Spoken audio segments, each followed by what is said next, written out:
Ճիշտն ասած, այս ամենից հետո ոչ մեկի մտքով չէր անցնում, որ մերժում կլինի, որպես Տիգրանի քույր, ահա որ ծանր անդրադարձավ եւ իմ եւ մյուս քույրերիս վրա։ Մի խոսքով ահա որ ծանր հոգեվիճակում ենք, ուղղակի խոսքեր չկան ասելու, որովհետեւ այսքան մերժումները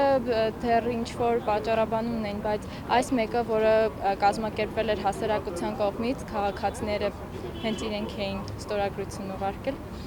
չենք սպասում մերժման։ Սա միանշանակ Սերժ Սարգսյանի Բաղրամյան 26-ից իջեցրած որոշում էր։ Հասարակությունը միշտ պահանջել է, որ Տիգրան Առաքելյանն ազատ արձակվի, որտեղ Տիգրան Առաքելյանի